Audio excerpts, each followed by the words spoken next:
you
Hello, racing fans, and welcome to, thank you again for joining us. Pardon me. Season 8 Exiled Virtual Motorsports GT3 Solo Championship. Tonight it is round 4 at Donington Park. And today we are going back to the sprint race format. We've had a team round, we've had a double header round, and we're back to that 1 hour classic sprint. So before I take you through who's with me in the commentary booth, or we can just do it now. I'm joined by Aaron Featherstone. How are we doing tonight, Aaron? I'm good. How about yourself?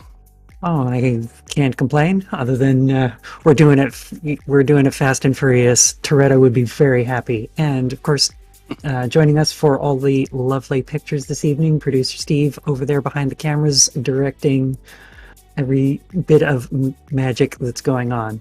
So for this evening, a quick shout out to the sponsors first. We have Turn 1, thank you for hosting via your YouTube channel. Simracing Solutions, who are the maestros behind all of the lovely pictures. simracing.gp for providing the racing servers, and they provide not only for this championship but many others. Check them out. Are the experts at JCT 600 and Bunatix as well. So tonight, it's only round 4, but this championship is already getting pretty tight, isn't it? It most certainly is. There is a grand total of 6 points between the top 3. Like, this is exactly what we want for this type of racing. Not much points separating them, so that anybody could move up a position or move down a position in any race. Yes, absolutely, and I believe it's 9 or 10 between the top 5. So this race is one that leader Jonathan Seville will obviously want to try and extend his points lead, and all those who are chasing shortly after them will hope to take some glory and maybe cut into that lead even further. But before we get started with qualifying in the grid walk, let's take a quick look at Donington, the track, and let's join, I believe, Oscar Sandberg doing the hot lap this evening. So let's kick it over there and take a tour of Donington. Alright, so as you're coming down the start-finish straight, you want to kick it over to the left as far as possible for a classic out-in out-line, cheating a little bit through the pit lane exit there. Just give the apex a little touch and let it out as wide as you dare without getting too far onto the left there. And just want to hug some curves. Remember, Donington is a little bit narrow. Have your big boy or big girl pants on for the old hairpin. This is one of the possible overtaking opportunities if you're feeling particularly brave. And then now we're just going to go through a couple more sweeping corners. Now this right-hander here is a little bit tricky. You don't want to get greedy, take too much of that inside or the outside, because you can find yourself getting flung off on the grass or reversing the wall. Here, again, you're going to be probably fighting a little bit of lock, trying to keep as close to those inside curves as you can, but you want to use a little bit of the space that you've got, because it's going to give you the best time. Now here's the chicane. This is also a potential passing opportunity. Mind those track limits there, especially that tire barrier. You want to foul of those, and it's so easy to get a track cut. And the best opportunity is for an overtake here on the circuit, the Melbourne hairpin, going from pretty high speed down to low speed. Obviously, you can maybe work one down the inside, outside. It really depends on how you got that exit. Second hairpin for the start-finish straight. Another possible overtaking opportunity, although it's a little bit more difficult, back around the start-finish straight, and that is not Donington Park. Oh, it seems like those hot laps are just as fast and furious as the as this championship. Sorry, Aaron, I'm going to have to catch my breath. No, that was excellent. Yeah, it's going to be rather fun, this track. It is still rather tight.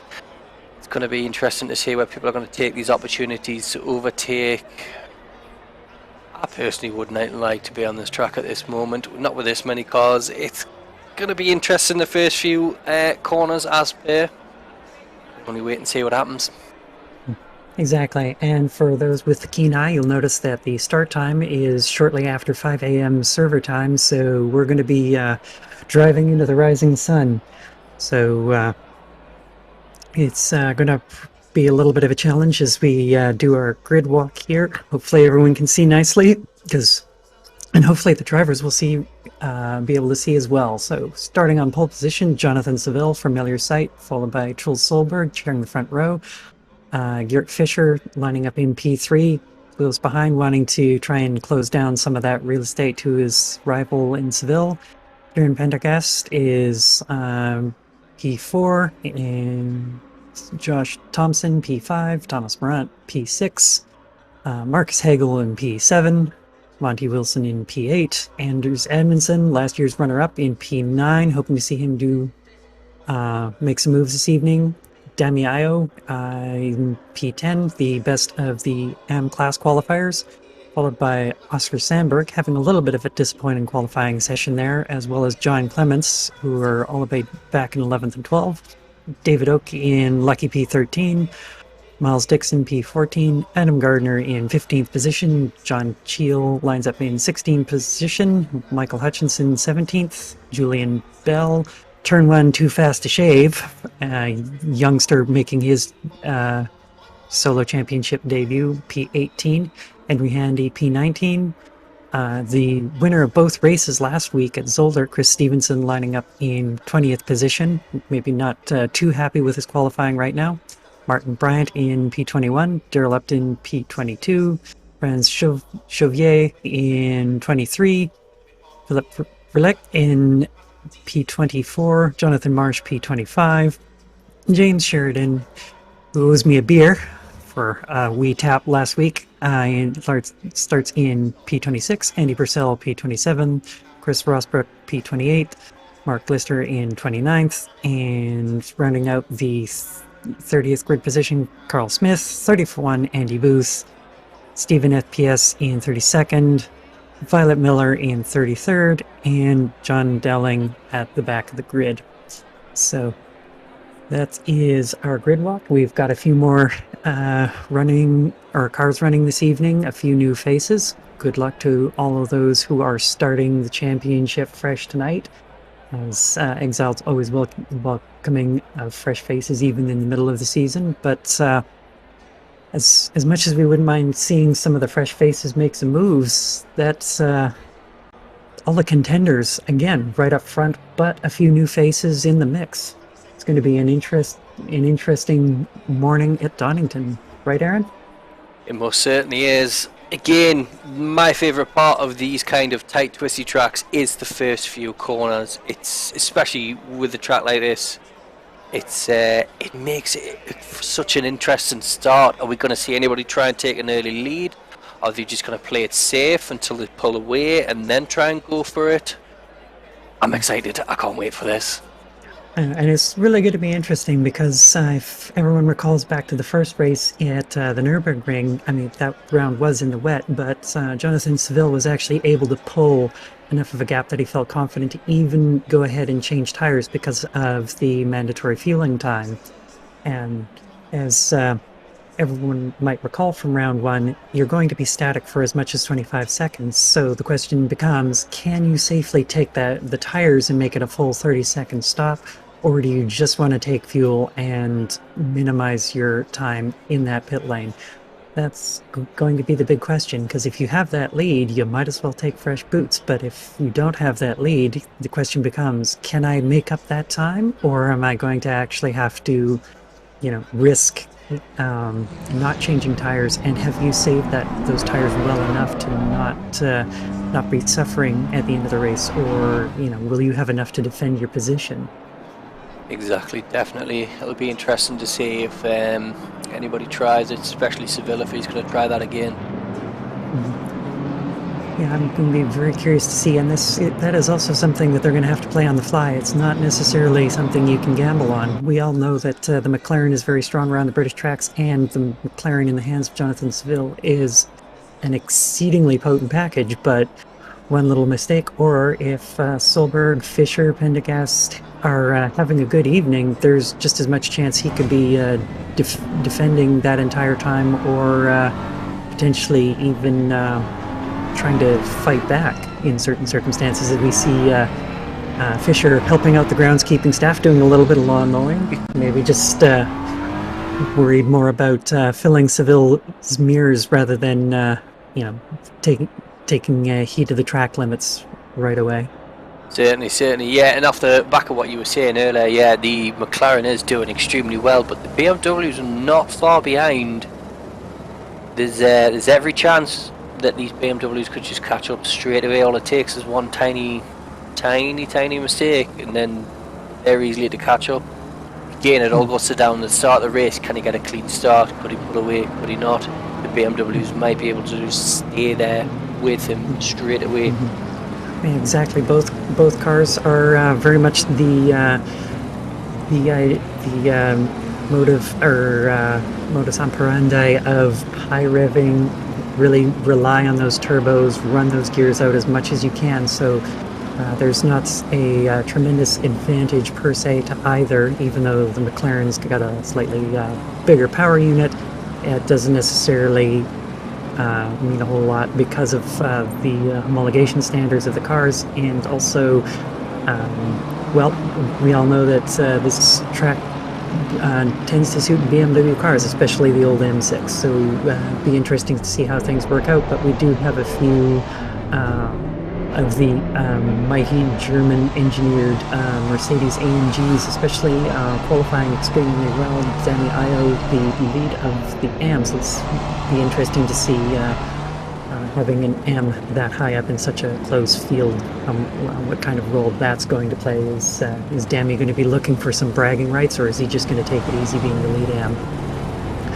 As the cars are rounding the final corner, and we're about to take the green flag. And all I can say is for AJ Jones, who unfortunately couldn't make tonight's race, a boogity, boogity, boogity. The green flag flies and we are underway. Seville's looking to corner off Solberg into the first turn, although he might try and hang it around the outside. Fisher and Pendergast having a little bit of bump and grind, but they managed to make it out okay. With these tight tracks, it's gonna get a little bit dicey here at the start. But there's a bit one of the pulse cars off. Yep, one of the pulse cars off, but everyone seems to have made it, mind you. And it looks like Pendergast has had another minor issue, but the pulse guys seem to be paying pretty good respect. As looks like Oscar Sandberg's managed to make up a few positions with the chaos, or at the very least managed to keep it clean. But there's a lot of neon, a lot of highlighter pen in purple going on right now, as seems like Seville is just like, peace out, guys. See ya. Yes, he's definitely took advantage of that. He's literally just gone and walked away with again. But just because that's happened, so it can he keep on with it? We shall see. Yes, absolutely. There's no reason why Solberg and Fisher can't potentially gain on Seville, especially if there's any small mistakes, as we saw Solberg going through the chicane, using that large BMW to take out that tire wall initially. Hopefully that's not a track limits warning straight off the hop, but so far Seville's got himself a little bit of a gap over Solberg and Fisher. And interestingly, the Mercedes of Thompson holding in quite nicely, but it's pretty much a BMW train all the way back to P8 until we have Kieran Pendergast, who's making his solo debut this evening. Yeah, the BMWs are holding up really well. Thankfully there wasn't too much barging of people there, so it doesn't seem to be too bad of a start. Hopefully everybody can stay within the limits and we should be fine. Yep, a little bit of the door banging and argy-bargy in the first lap, and looks like the one who lost out the most is going to be Kieran Pendergast, and class leader Danny Io falling back a few positions. But thankfully for him, he's got that few cars pro buffer in between him and the rest of the AMs. However, it seems like a little bit of running wide, especially because it's so easy to get on this the grass with these narrow British tracks. Things just things can go your way very quickly. As looks like Sandberg, and is that Wilson next to him? Yes, I do believe so. Yep, that would be a little move by Sandberg there with the Melbourne hairpin, and just make up place, and we'll see how that manages to pan out. I mean, of course, with it being a primarily the BMW show with the new M4 being the new hotness. It's going to be a lot of BMW and BMW action, but we still have some McLarens obviously leading out front in P8s in 12th and 20th, and along with a couple of mighty Mercedes, and lastly, of course, the British stalwart coming in at P22nd right now with James Sheridan. We have a Bentley, never to be missed on a British track. There's just dust kicking up everywhere with cars, bravely testing the limits on wherever they can. Right, as we move back to one of the other new faces, we have following Julian Bell's Swede Speed Turn 1 Racing. I was always wondering what they were going to name Julian's car for this season, but somebody came up with a good one with Swede Speed. Perfect for the young Swedish rookie for Turn 1, and going to another one of the young guns from Turn 1, Gert Fischer in 3rd place, following closely behind Joel Solberg. And the question is now, I wonder if there's a little bit of team orders going on, see who has the best chance of potentially catching Donington Seville and doing a little bit of teamwork. Obviously, we can't have a DRS train like in Formula 1, but teammates certainly can potentially work together. And the question becomes, is there going to be any team orders in this situation?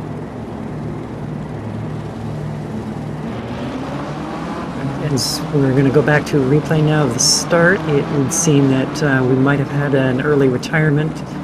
I think it's Miles Dixon here, gets tapped, goes round, and unfortunately a little bit of a pile up and just facing the wrong way, and somebody goes head on. That's just very unfortunate.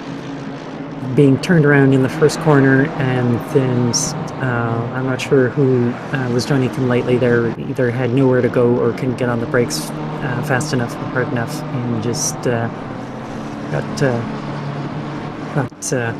just run into basically from all sides. Yeah. So we'll possibly maybe see it from another angle here shortly. And here we are. Here we go, the dreaded dash cam. Going around turn 1, the tap from behind somewhere and facing the wrong way and just staring at everyone coming at you. That's not a sight you want to have, especially on turn 1 when you've been practicing all week, hoping for a good race, and you don't even get through the first lap. Yeah, just as we thought that was a clean start, and then all of a sudden you miss a slight shot at the back there. Yes. Yeah. Nobody certainly wants to get a land yacht in the face. I'm guessing that the tap probably wasn't what did him in, but as soon as you have both rear and front end damage, that's pretty much your race done. Definitely. As we're back to John Clemency in the 88 PSR McLaren, trying to make some moves. He's had some pretty good races this evening, so he's probably not very happy with being in 10th right now, wanting to make up some positions. He's definitely trying to make a move here on Monty Wilson, trying to fill his moves as much as possible, heading for that chicane and maybe making a move. See, and David Oak is like, hold on there, boys. I think I might get get a little bit of skin in this game as well. Definitely. He seems to be closing down and pushing it hard. So fingers crossed for him. He might be able to gain a position or two in the next few laps. The thing that'll be interesting here, especially with these cars so many close together, and the amount of tow you can get from the car in front of you, I wonder if maybe some of these cars are going to start running afoul of track limits very soon with that chicane, and it being so easy to just dip one wheel a little too far, and all of a sudden you start getting those warnings. Yeah, definitely. Now the question is, with Clements pushing, will Wilson try to defend it? If so, is that going to cause the rest of the back of the pack to catch up? Could we then potentially see another battle approach from the rear? Yes, absolutely. With the track being so narrow and the limits being so close together, as soon as you start taking that defensive line, that starts compromising your pace, and you'll just start backing up things very much so. So it'll be very curious to see, as we've got most of the pro cars up through P13, although Danny Io's got a little bit of a buffer, and then a giant and sorting it out behind Martin Bryant and Chris Stevenson, battling over that 14th spot and trying to make as many moves as they can, although poor Henry Handy down in P23 right now possibly got a little caught up in some of those first lap incidents and trying to do a recovery drive now. So we have at least one pro car a little bit displaced right now as we move to the on-screen action. Martin Bryant just absolutely filling the mirrors of Julian Bell, who maybe is... I've seen him for such a young man showing some really good poise and exceptional pace, so perhaps he's struggling just a little bit with the car around Donington here right now, because for him to be pressured by one of the M-Class drivers, that's a little out of character for the young man. Yes, very much so, very much so. As we're now going back to the battle for P10, and John Clemens, the battle for P9, with John Clemens all over the back of Monty Wilson, and desperately saying, I want inside that top 10 very much. I'm not happy with being double digits, but that's, as much as that McLaren is strong around here, the BMW runners seem to certainly be holding their own, at least for now, but we shall see if perhaps that's all that extra development around British tracks versus German tracks is going to come in handy for those McLaren runners. It certainly seems to be suiting Seville right now, holding fast lap the session, although there's plenty of time for that to change. And pulling out a pretty decent gap over Solberg and Fisher right now. Yeah, they've currently gone up to 2.4 seconds between Seville and Solberg, with another nearly second all the way down to third, so yeah. Again, it looks like he could possibly be looking to just walk away with this again. Yes, absolutely, especially if he pulls out that gap to second place, where it potentially gives him the opportunity to switch tires. Then you can pretty much walk away with it, because whereas everyone's trying to gain time by going the shortest pit stop possible, he can go on to fresh tires and just cruise, or with fresh rubber and wants to push a little bit, he can just absolutely dominate. Yeah, here we see Clement is still pushing hard. He really wants to be inside that top 10 desperately. He is going for it, because he's still playing it safe, but he's holding nothing back. Yep, it's just right now is one of those tracks where you kind of want to fill the mirrors of your opponents and hope potentially for a mistake, or at least an opening where you can send one in a good position. This is one of those tracks where obviously there are a few more possibilities to open the door or send one. However, because those track limits are so narrow, and you're just so likely to step on the grass or run wide into a bad position, that you really have to be calculated and make the moves at the appropriate time, as compared to someone where you can just send it. Right position, right time.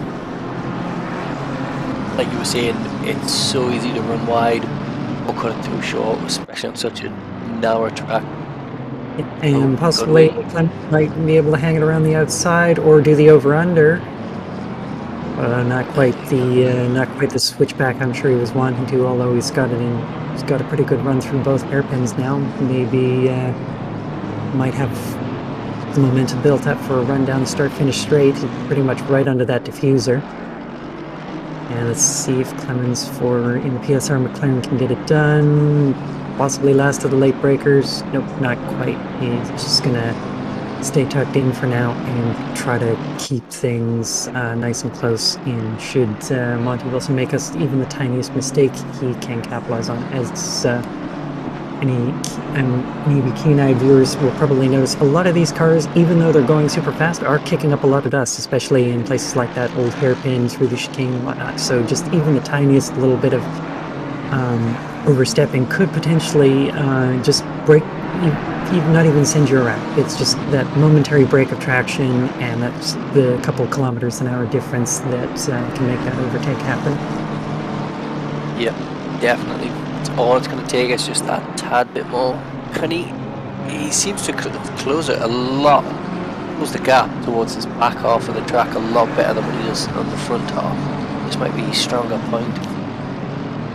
Yeah, and that's definitely going to be one of the more interesting things as we move over to a replay, as we might have a car experiencing a little bit of a mishap, as we have Marsh getting a little upset going through turn 1 and putting it over into the gravel, as our cardboard cutout spectators there in ACC look on. Just unfortunately, the back end getting a little too excited with that BMW and getting a bit of the turbo lag steer on that slippery curb, especially with all that dust kicked up, and it just unfortunately goes around. So we go back to the jousting between P15 with Chris Stevenson in the 420 car and him chasing down Martin Bryant. Pretty much tucked up against that diffuser, BMW on BMW, as they go through the old hairpin. And this is, I believe, this is actually Chris Stevenson's home track, or where he got his racing license with his, I think it's Mark II Miata. So Stevenson definitely knows this track very well in the sim and in real life, and pushing very hard, wanting that P2 and M class, and possibly to chase after IO, as there is certainly a possibility that Stevenson can do so. He was a race winner for both races last time out at Zolder, and being the home track, and absolutely loving the new Beamer. The cars are very much in Stevenson's favor this evening. Definitely, especially with that home field advantage as well. It's just very interesting, feeling like I'm stumbling over myself, because it's evening for, in the real world, but it's morning in the server, so figure that one out, ladies and gentlemen. Is it morning or is it evening? Because it's morning on the server, but evening when we're broadcasting this race, so... Definitely, drop a comment in the broadcast. Yes, definitely drop us a comment if you're as confused as all of us in the commentary booth. Speaking of which, I'm just going to load up the comments and have a look. As it looks like Stevenson has got past Bryant there, waiting for the update to come through on pit wall. Doesn't seem to quite have happened yet, but by the looks of it, that is Stevenson ahead. And timing has just ticked over on the game display, so it looks like, or pardon me, simulation display, don't at me. Looks like he's got that position done. Is got the battle continuing on between Clements and Wilson. The McLaren certainly seems to have those the superiority in that more sweeping section in the first and going into the second sector, but then the BMW that also, surprisingly enough, has a very strong aero package like the McLaren, is just able to hold station because it's got a little bit more grunt into those hairpins, as we see a McLaren off over on the side, trying to regain a little bit of position. Maybe we'll see a replay of what happened there in a little bit. But Clements all over the back of that BMW yet again in the first sector. But the question is, will he be able to get that run to make that move? Because right now in this first sector, it's just so hard to do it unless you can really make it stick into that old hairpin. Definitely, yeah. But he's not want to give up. He is going, and I don't think he's going to give up until he gets up. The question is, can he do it cleanly? But as you can see, the position behind him is also pushing now as well on him. So he has now got to be aggressive, but also defend. Yeah, David Oakes definitely wants a piece of this action, especially if there's any chance that one of the drivers ahead can make a small mistake. But definitely. Everybody's got a run now, and it could be owned. Thankfully, not going 3 wide through the narrow chicane. But yeah, this is certainly now the area of the racetrack. Pardon me. That's where the BMW just has that little bit of an edge with the really good braking system that it has, whereas the McLaren can just be a little more fickle under brakes, even though it's got the wheelbase and power advantage. Is dashing into the pits now. It's going to make things very interesting. There's one of the back markers just running wide into the final hairpin and just around and tags the wall. Yeah, So it looks like that's, unfortunately for Stephen FPS, who was hanging out at the back, just got a little too far on the exit curb and spun it round with lost traction there. So, yeah, like we were saying earlier, all it takes is for that just to go a tad bit wide, and it can happen. as we're seeing now, James Sheridan and John Cheal, Aston versus Bentley, some of the classic British racing machines, dicing it out. As it seems like Cheal's now got the upper hand through turn 1 as the BMW runs a little bit wide. As they're now through Old Hairpin, and that looks like position done and dusted so far. See further ahead, Henry Handy trying to make up some lost ground from earlier, and now up to second and third position. Truls Solberg and Gert Fischer fighting over that second and third spot. Doesn't look like there's team orders going on right now, and possibly one of the Pulse cars who's just finished their pit stop now near the leading positions, but benefit there is potentially even using that position to hold up the rivals and let Jonathan Seville run away with it even more. Yeah, definitely. I wonder if these two are just going to play off of each other for a little bit, sort of push each other. Could they egg each other on a little bit, trying to close up that gap to Seville? It's definitely interesting, especially when you know that all that Seville's looking for is to have that 5-second gap. That means that he can jump it in the pits, and he has that breathing room to potentially even change tires. So these guys probably don't want to be thinking about fighting each other too much, especially as teammates, and wanting to catch up and not let Seville run away with it like that. But at the same time, obviously, Solberg's not going to want to give that position away, even to a teammate, as we now move up to battle for 5th and 6th. Kieran Pendergast disposing of, looked like that was one of the back markers, as he's chasing down a fellow Turn 1 car of Anders Edmondson. So P5 and P6 still hotly contested between the Turn 1 cars.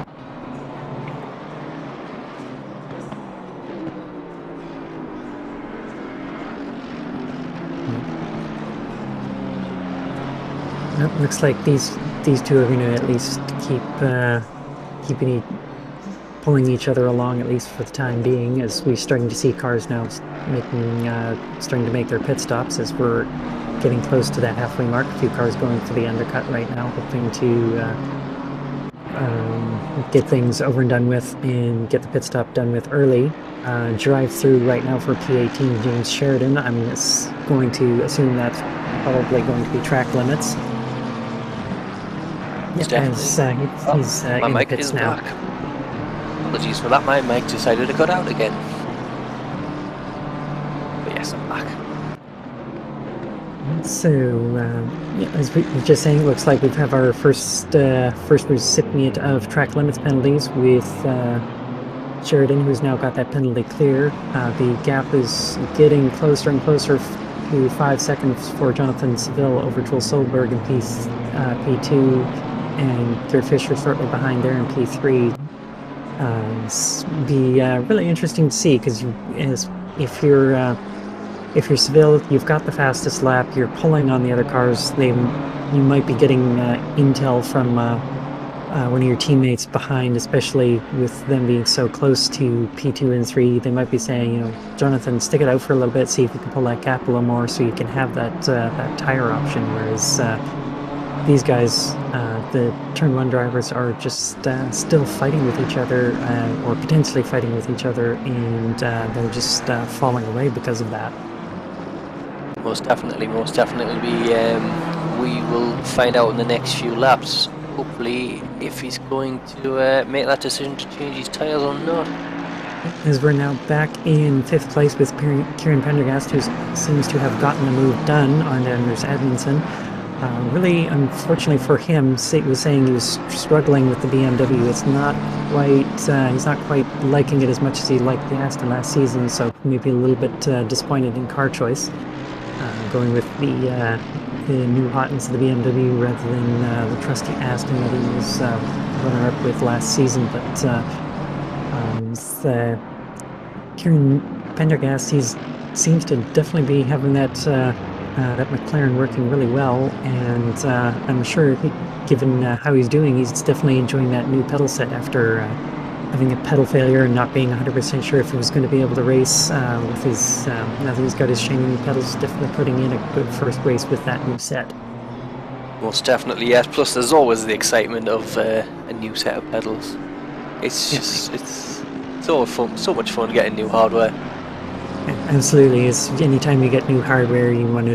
It's like any sim racer. It's like a kid on Christmas. You know, you get your new wheelbase, your new wheel, your new pedals, whatever it happens to be. You know, you just get excited like a kid on Christmas. You want to open it up and play with it as much as you can. It's, it looks like with some of the pit stops cycling through, John Clements has managed to gain a few positions. Although it would seem that was just because. Paul's car deciding to jump it in early and get the pit stop out of the way, and is letting start opening up a little bit of a gap and using some of that pace that was maybe pent up a little bit. And we have Solberg and Fisher now. Fisher all over the back of Joel Solberg. Maybe it's might be time to nudge your teammate and say, hey, you know, let me go. I've got pace right now. Let me go chase after Jonathan, because the gap is now at 5 seconds, so this is not an advantage we want to let him have. As Fisher ducking straight into the pits. He's like, maybe this is his plan to pit slightly earlier and get a fresher set on sooner to see if he can catch up when his teammate eventually pits, if he pits. So... Yeah, exactly. This question becomes, with everyone having that mandatory fuel stop and minimum static time, the question becomes, do you want to gamble on that 5 extra seconds in the pits and going for tires? Given Geert's pace, I wouldn't be surprised if we see maybe Fisher will take the gamble and decide, you know what, I'm not going to or I'm going to try and make up that gap. I'm hopefully not going to let Seville get away with taking tires or having that gap to take tires and potentially running away with it again. So we see that pit stop cleared as another one down 23rd. Hagel's got a green swatch next to his name, so he is definitely cleared as well, as we're seeing more as the cars starting to cycle through, and we're going to be seeing more of the pit stops now that we are approaching the halfway point. We're still about 4 minutes out, but it's getting there, and we shall see if some of these cars do decide to maybe brave that 5-second pit penalty of taking a fresh set of rubber and going for it, or if cars are going to play it safe and try and keep that track position by taking minimum pit stop time.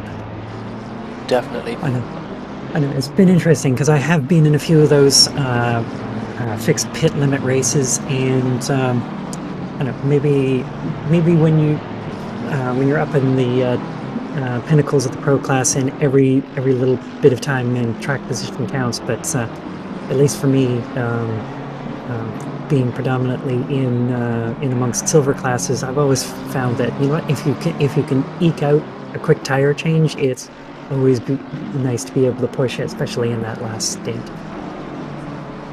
Excellent. But, yeah. We shall see. And also, I wonder if maybe because of the class difference, we might see one of the AM classes decide, I wonder if I can make some moves, especially on some of the pro guys, if I have some better suited tires, fresher tires, that sort of thing. But as pit stops circulate, we shall see. Now moving to a replay. It looks like positions are dicing a little bit between Bentley, one of the Pulse cars, and Stephen FPS going out onto the grass. Maybe a little bit of an unsafe rejoin, and just going way too fast. That looked like it might have been the old hairpin, just massively overcooking it. You go onto the grass, you can't quite right the car in time for braking, and just straight into the tire barrier. Yeah, he's not having the best start, is he? thankfully not hitting any cars on the rejoin, but now struggling to get past the pits, as that car is most definitely meatball, but struggling that's a to make it back lot in. of damage.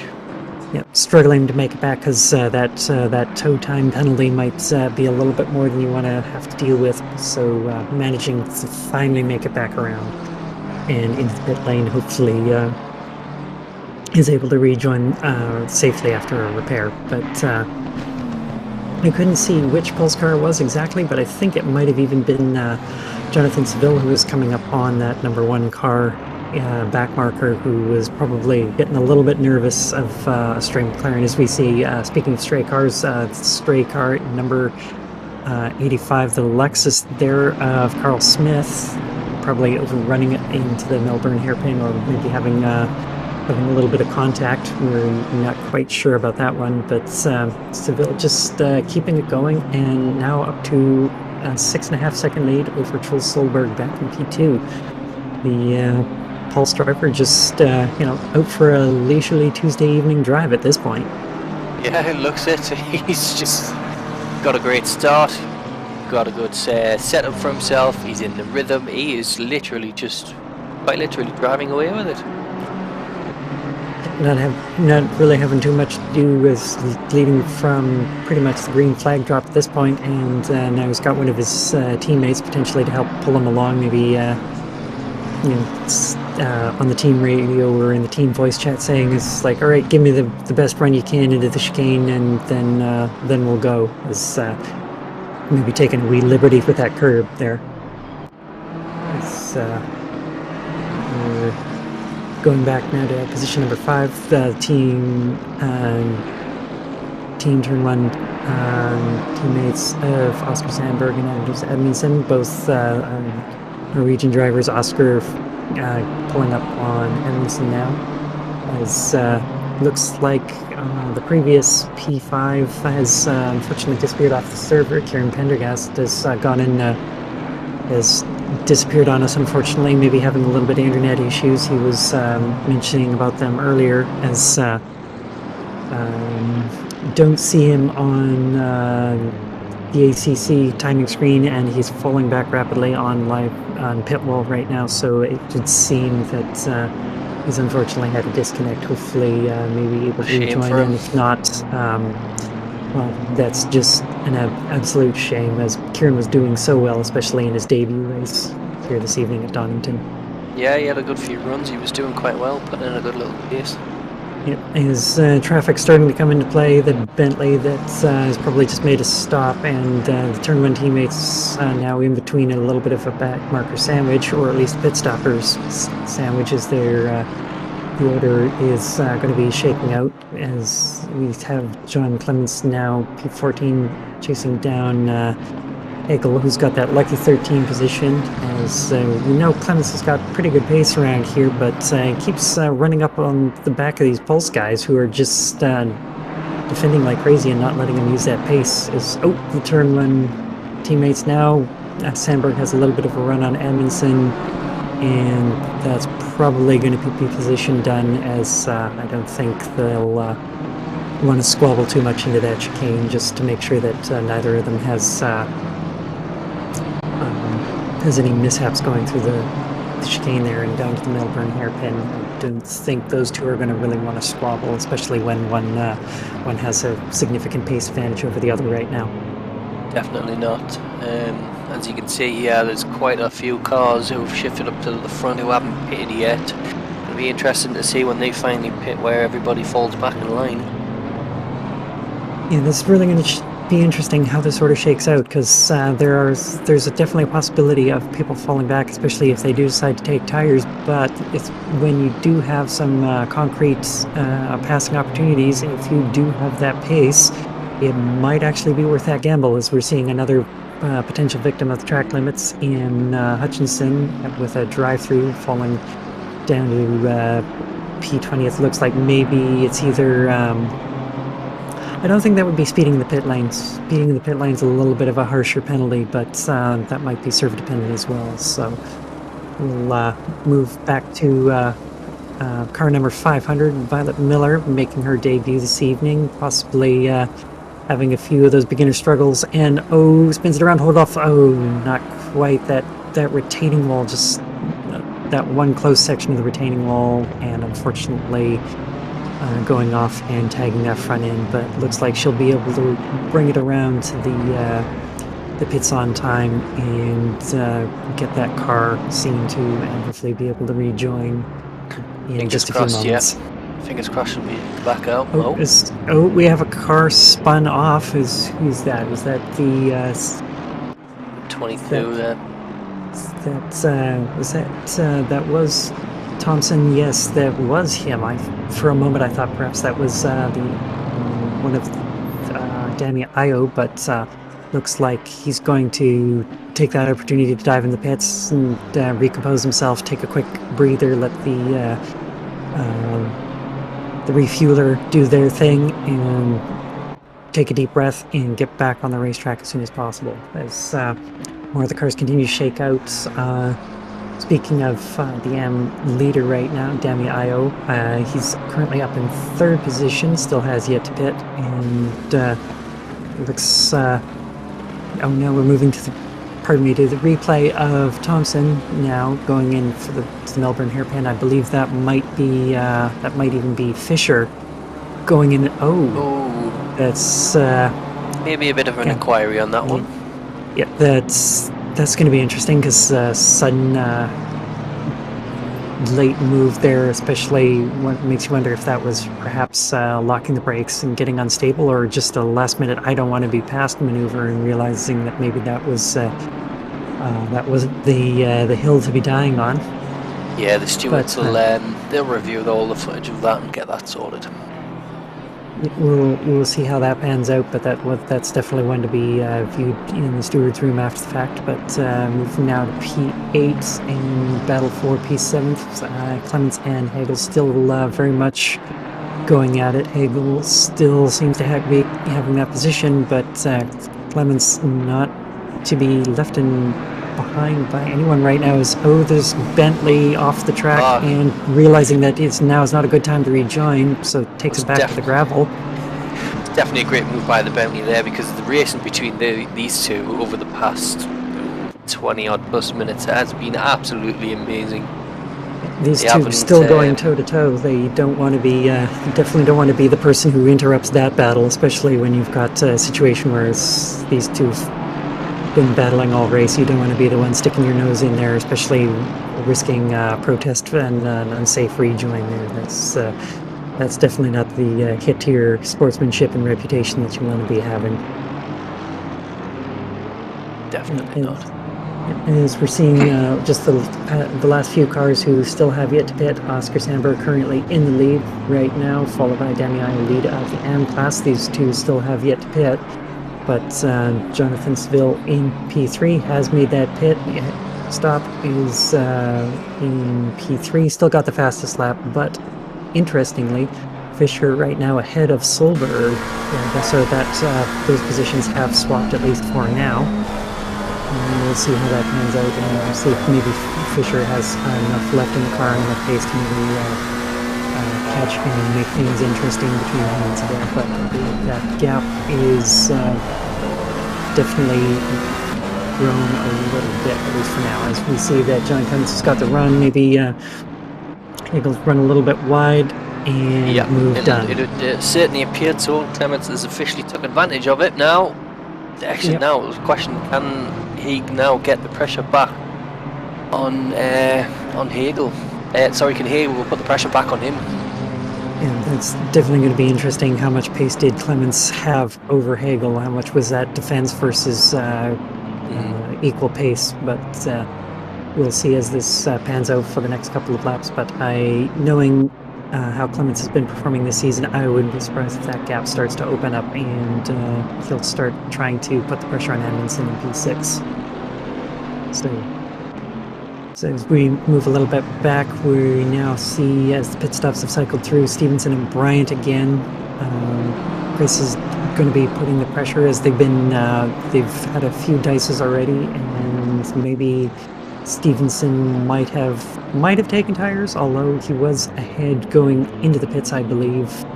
They're dicing once more And Very short yeah, gap very, between the two of them very, there, so yes, absolutely, very narrow gap. And be interesting to see if how or the next round of this battle pans out, as they're definitely wanting that last podium position in the AM class, because remember, even though we don't necessarily cover it quite as much, that is definitely a big battle. Even though you don't have the pro tag, it's not like AM class. It means, you know, it does. Yes, it's not as quote unquote fast as pro class, but the battles are still just as just as lively, and these guys are fighting just as hard. definitely when you want to.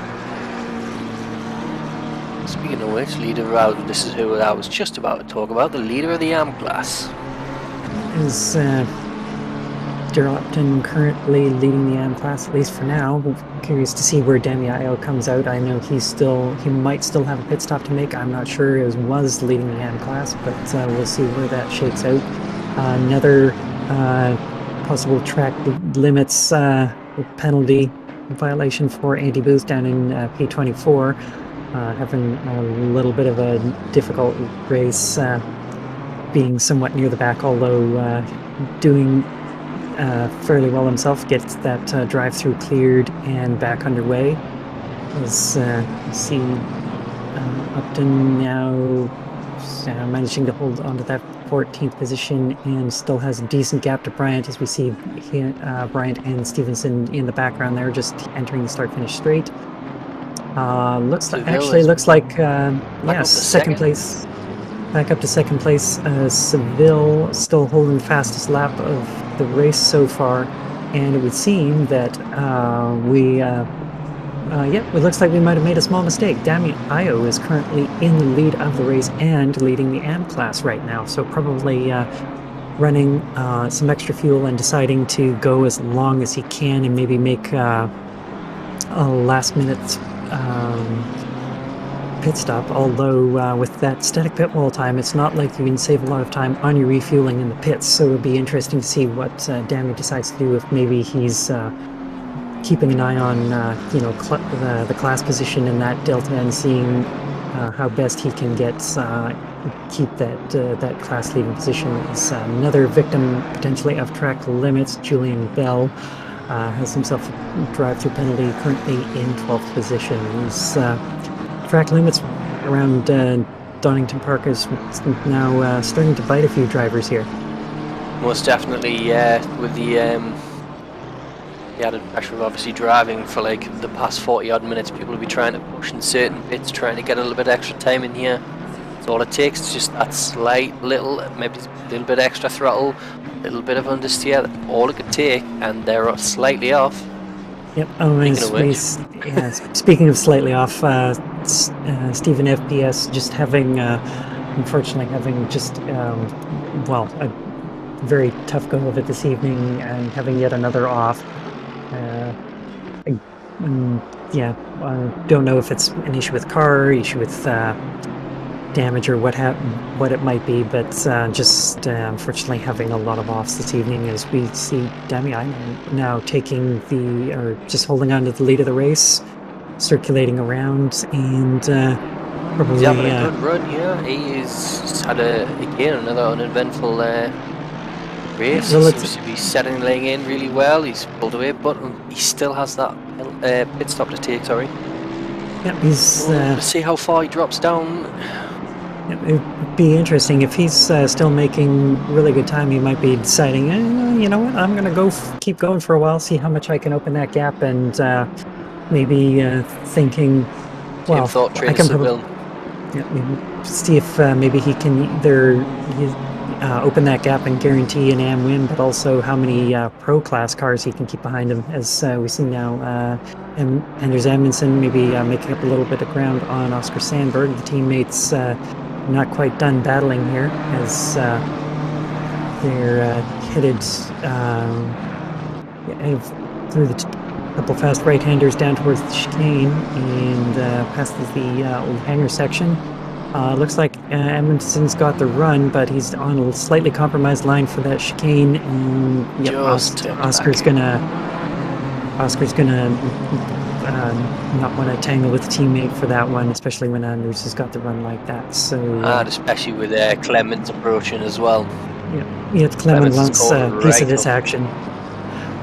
As looks like Demiaio's now in the pits, although it'd be interesting to see where he was coming out. I was almost beginning to wonder if maybe he was keeping an eye on the Delta, seeing if he's was going to try and hold up Seville, maybe to try and get Geert Fischer back into that picture, but nope, he's decided to make his pit stop, take the mandatory time in the pits in fuel, and get back onto the racetrack.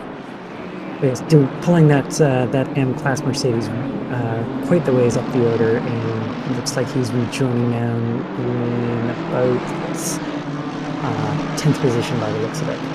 So basically managing to keep it pretty much where he was starting, and when you're an M-Class driver in amongst the pros and you have that cushion, not too much to complain about there, especially when you kind of have that safety margin. Oh, definitely. I mean, judging by the looks of it, he is currently in front of, I think, a total of 4 pro drivers, so that is really, really well. Yep, that's definitely a little bit of comfort that you wouldn't mind having, as we see John Clemens trying to remove any comfort that Oscar Sandberg might have. Oh, as they have a little touch and a little bit of lawn mowing right now. Last time I checked, McLaren wasn't making any lawnmowers, so Clemens will want to get back on track as soon as possible. Looks like after that little touch, Sandberg has decided that maybe that was probably a little bit of an unfair squeeze and concedes the position to Clemens. So a little bit of extra sportsmanship right there from Sandberg. Yes, it's always great to see things like this. It just makes everybody's life a lot easier, and everybody gets on so much better because of it. Yeah, especially if you know that I can say for certainly from yesterday, you know, it's if you get the reputation of being someone who you know, will who's not necessarily follows the best of the sporting, and you know, will do any move, you know, and potentially do another driver dirty. That's not something that's you know, that's something that a lot of drivers remember. So good sportsmanship is always something we love to see in any racing league. And seeing some excellent sportsmanship on display here from between Oscar Sandberg and John Clemens right now.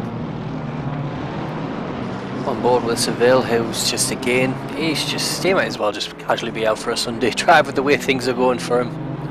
Yeah, absolutely. He's or keeping a pretty good gap to Fischer right now. It's just shy of 7 seconds, so I wouldn't be entirely surprised if he managed to have that opportunity to take the tires, but things stand the way they are. We'll be able to ask him, but not to go too far down that rabbit hole, because the last thing I want to be accused of is the commentator's curse, so it puts up a little bit of dust and sparks going through the old hairpin.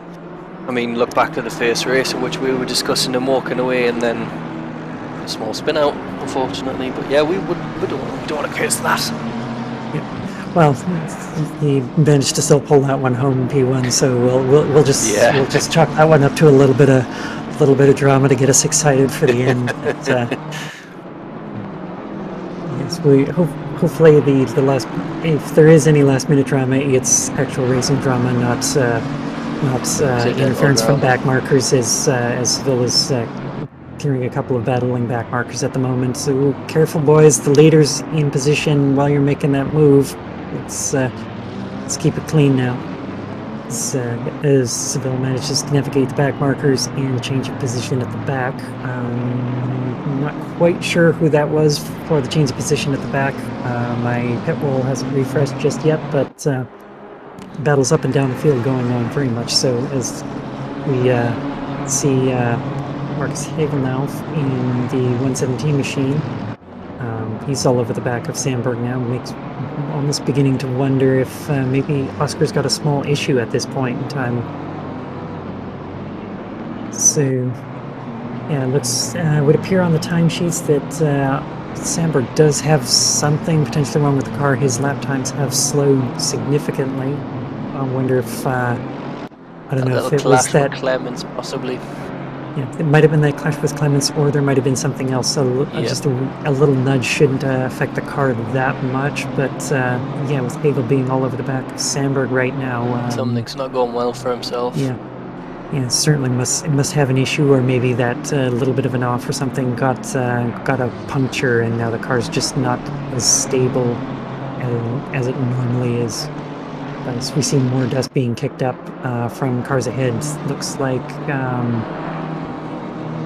there's still something going on. Oh, that's one of the back markers, maybe getting a little wide. Is Hagel now around the outside of Sandberg, filling the mirrors, maybe trying to force a mistake, and that back marker is potentially going to play a role in it as well. Definitely, but you can see that Sandberg is literally putting in some of the best defending for his life. As I think that was Henry Handy. They're diving out of the way, trying to make sure he doesn't have too much of a role in this one. As it looks like Sandberg, Hagel, Oak, and even Thompson go through.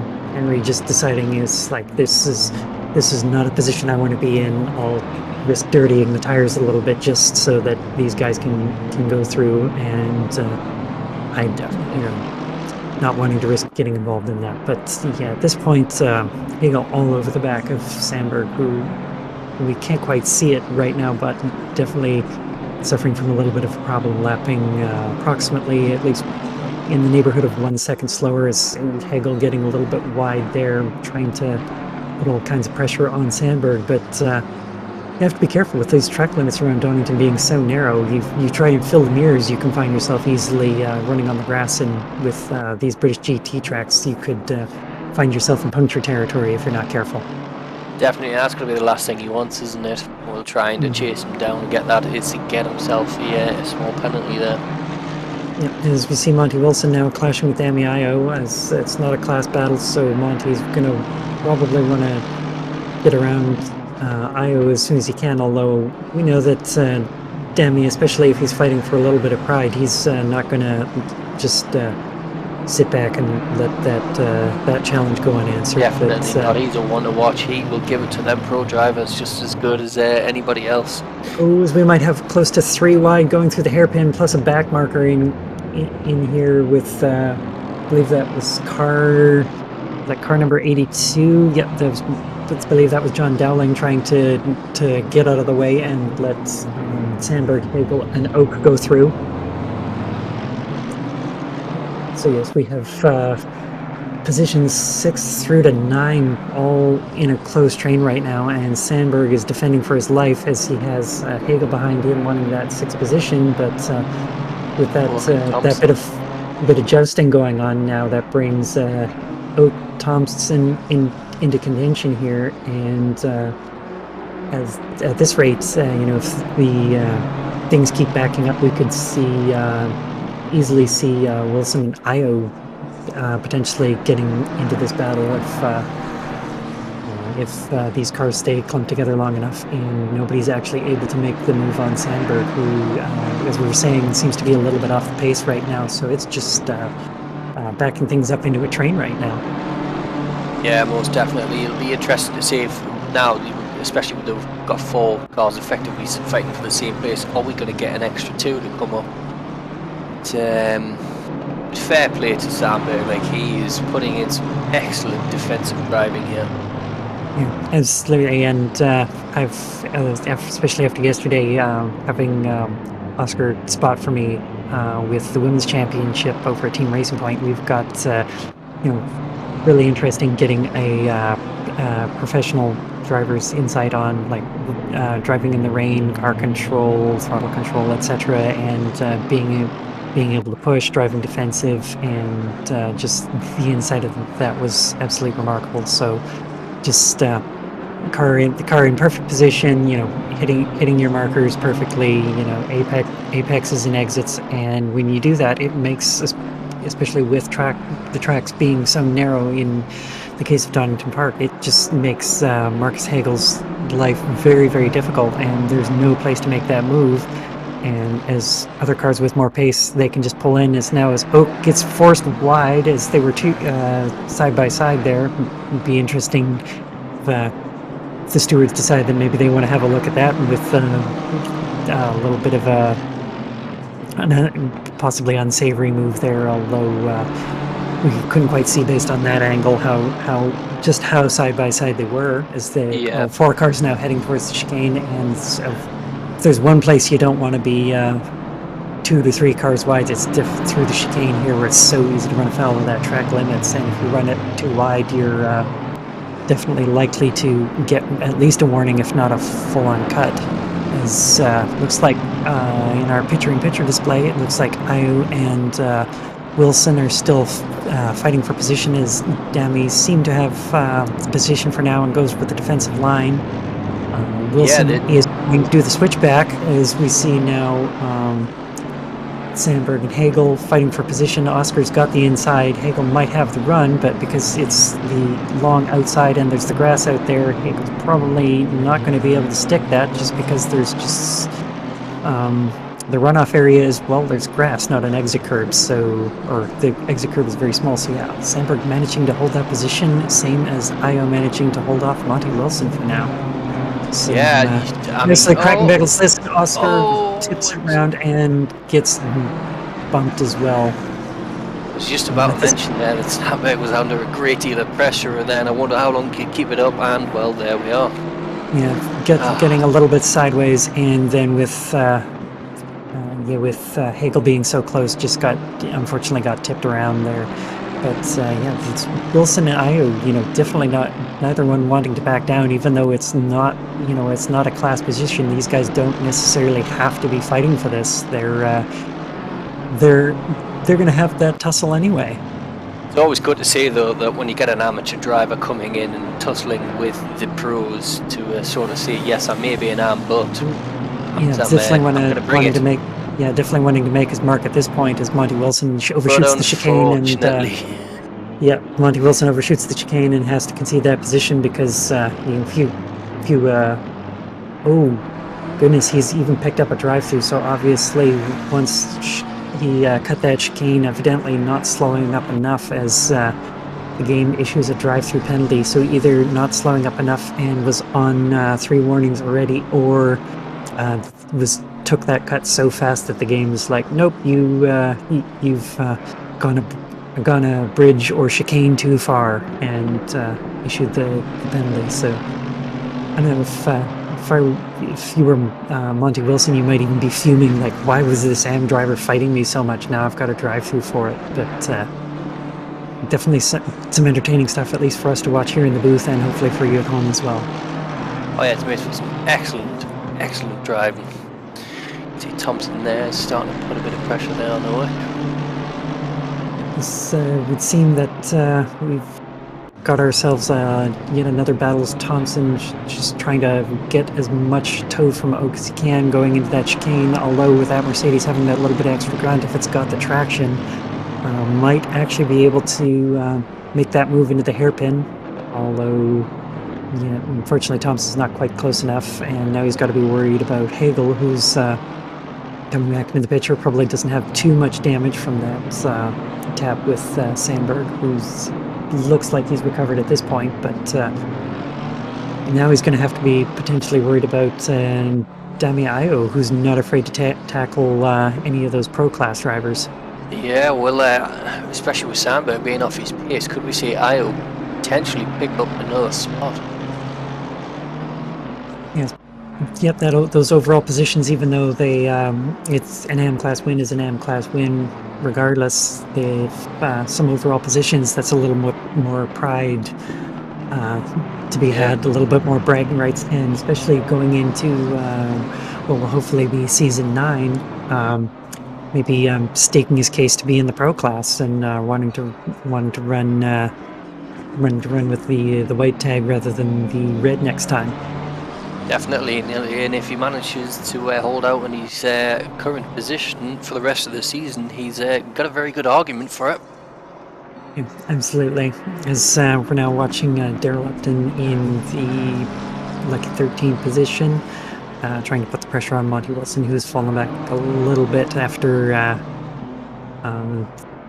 battling things out throughout this race, and be interesting to see if this may be another one of the AM classes wanting to do be a little bit of a mover and a shaker against the pro guys, as we've now seen another drive-through tag popping up. Looks like Oscar Sandberg's running afoul of the track limits. Unfortunately, some of those warnings might not necessarily be his fault. We're nursing a car that's really struggling right now, so hopefully he's able to get that drive-through cleared and still regain or keep some of those positions that he might still be on the table. Fingers crossed. We see Danny's already there. Took advantage of that drive-through and he's moved up to 9th. Yeah, Io's moved up as a result of that, and it looks like Thompson is wanting to get all over the back of Oak right now, using that massive Mercedes 6.3 liter V8 compared to the smaller and nimble but very high-strung inline 6 in the BMW. As we're down to just over a minute left, I think this is going to be the final lap for Seville, as there is under 1 minute remaining coming through the first turn. So yeah, leading from green potentially to checkers. We'll find out in about a minute and a half.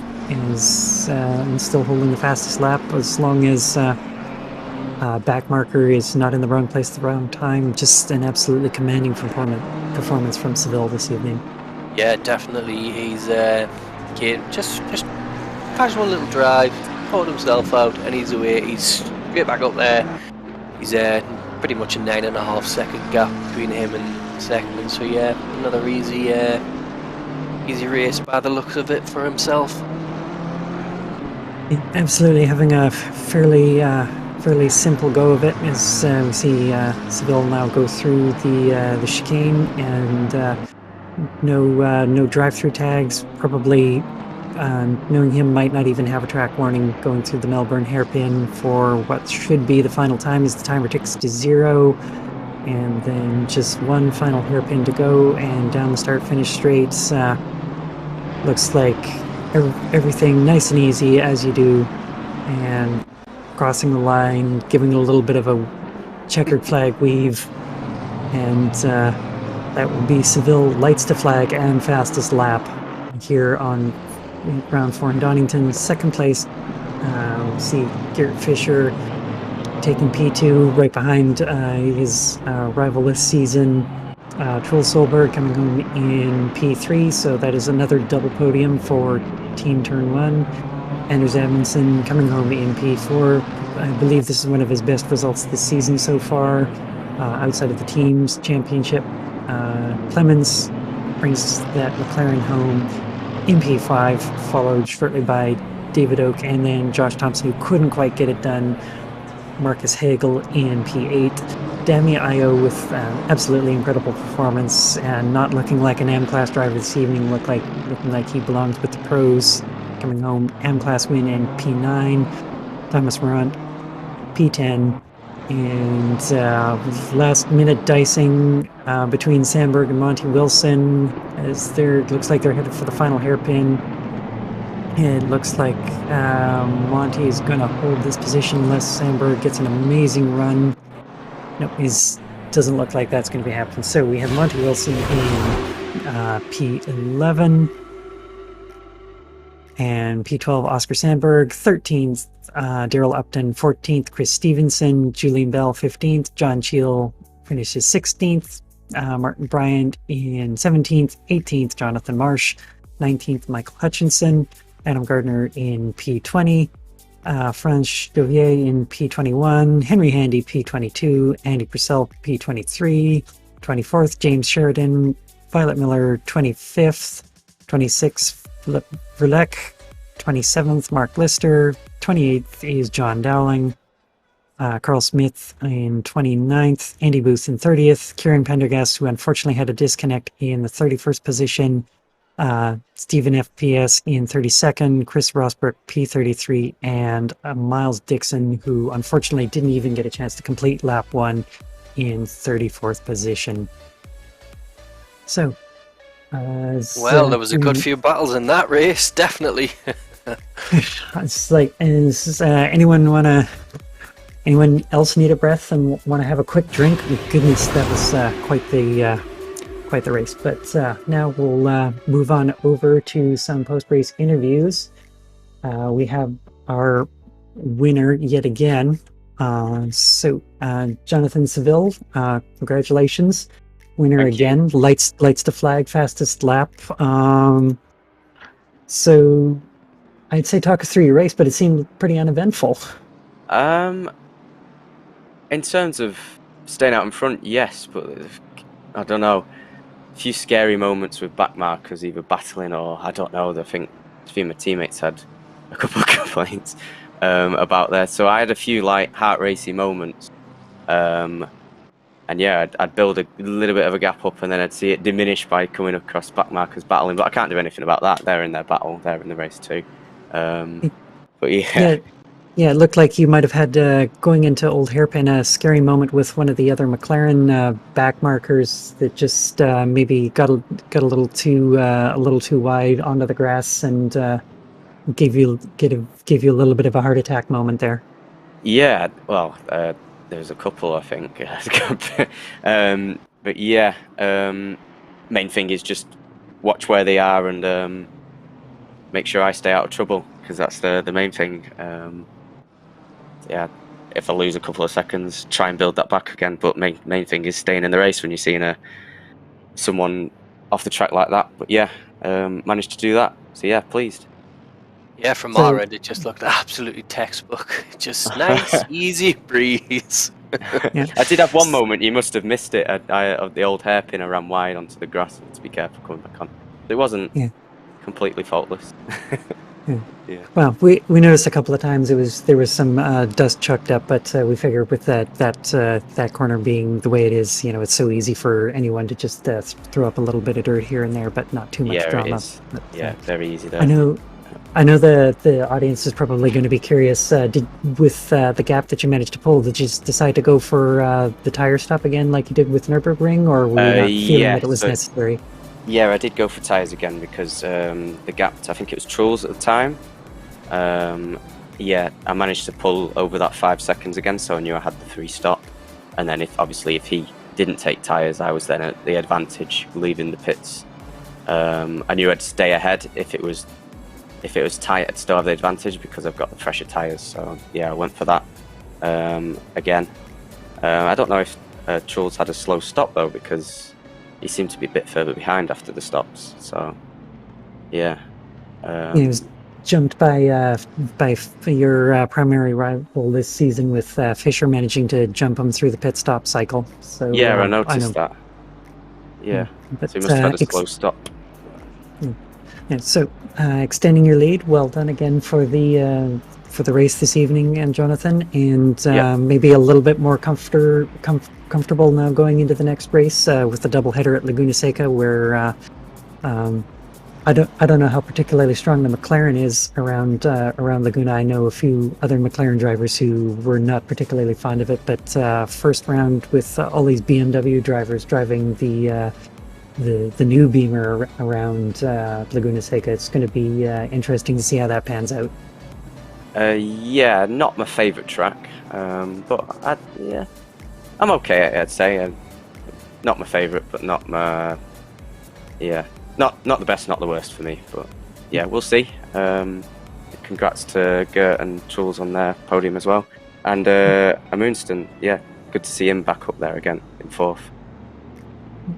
Well, congratulations once again, Jonathan. We'll best of luck for next week, and possibly we'll see you then. So we'll just let you go, and we'll bring in our AM class winner with Dami Io. So, Dami, hello. That was. We were just talking about Jonathan Seville having a fairly commanding performance out front in the pro class. Seemed like he had a fairly similar afternoon or evening, or if you look at the server time, uneventful morning, just having a nice, mostly leisurely drive until you decide, you know what, I'm getting bored. I want to take on some of the pro guys. Yeah, that was fun actually to race Wilson. I really enjoyed that. We spent like 4 or 5 laps chasing each other around the track. Unfortunately, he got a drive-through for him, but fortunate for me, I got it. And yeah, I'm happy that I won the M, but I'm also happy that I finished in the top 10 overall. So that was one of my personal goals, and I'm happy I hit that one. Yeah, it was definitely great to watch. Yeah, we were discussing the whole thing about it was good to see an arm taking it to a pro and just be like, you know what, I'm not giving up, I'm not giving up. I was thinking that the whole time I was in the car, like, no, not this time. But yeah, I thought I left him enough space, and he left me lots of space as well, so yeah, that was fun. I'm hoping we can do that again. And can I just say, I beat Oscar on track. Another goal that I have achieved. Makes me happy. Yeah, absolutely. It's you have a little bit of internal turn one bragging rights, especially over Oscar. That's definitely a feather in the cap. But just curious with a quick strategy question. It's you were in the lead for a while, deciding not to take that pit stop until fairly late in the race. Were you eyeing up intervals or something like that to hold off the stop that long, or were you just thinking, I'm gonna try and run a little bit heavier fuel load, run the overcut, and try and pull as much gap as possible? Like, what was any particular thoughts behind that? Coming into the race, I always take enough to be able to do a longer stint if I need to. And at the start, I had the choice of going to pits because I was behind a bunch of cars that were fighting. But by the time my tire pressures were coming up, they were all pitting, so I just decided to stay out, and my lap times were pretty consistent. So yeah, I kept going until I hit a bunch of blue flag cars that I didn't want to have to slalom through, and pitted and managed to come out just about right. I mistimed it a little bit because I was hoping to come out in front of the other Mercedes, but yeah, well done, Josh. And it doesn't hurt having a little bit of screen time as an amateur class driver, even though I would say AM is not a very appropriate tag for driver of your skill level.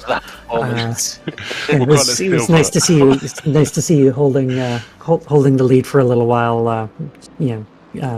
Punching very much above the driver class. So, well done. That's two race victories for you, I believe, as far as AM class is concerned. So that puts you and Chris Stevenson, I believe, on fairly even keel, 2-2 for each of you. This is true. So well done this evening, and good luck for the next round. Thank you very much. Hope to see you next time. Right, so that was round 4 at Donington, and wow, that was quite the race. So coming up next on February 8th, we have rounds 5 and 6, the doubleheader format at Laguna Seca. So much like these older races, we're going to have 2 short sprint-style races where there's no mandatory pit stop, but very, very easy to run off with Laguna Seca, and makes you wonder if maybe for round 5 and 6, I wonder if we might even see as I show my age, perhaps an Alex Zanardi move, some interesting passes into this corkscrew on the 8th round. Then we have round 7 and 8 at the Hungaroring, again the double race format. And then back to regular 1-hour sprint races for rounds 9 on March 1st at Zandvoort, and then the final showdown, round 10 at Spa Francorchamps on the 15th. And of course, in between those, we will have on February the 15th the second round of the Team Challenge. I unfortunately will not be in the booth because I will be in the car with fellow Turn 1 Valkyrie Natalie Lee on the 15th at Imola, and then on March 8th we have round 3 of the Team Championship at Suzuka. So still plenty to go here for the Exiled GT3, both solo championships and the endurance championships. And we'll do one more quick shout out to all of our lovely sponsors, Turn 1, who are so kindly letting us stream to the YouTube channel, Simsport Solutions for providing all of the lovely footage, pictures, and race broadcasts. We have simracing.gp providing the servers for not only Exiled, but many racing leagues. Go check them out if you need to find a place to race. The experts over at GTC, or JCT 600, excuse me, And lastly, the Exiled community and Boonatics. Thank you so much. Aaron, thanks very much for again joining me in the booth. Producer problem. Steve for Enjoyed to be that. Producer Steve for all of that magnificent camera work, and all of you, the wonderful viewers, joining us here on the Turn 1 YouTube channel. Thanks very much, and we will see you next time.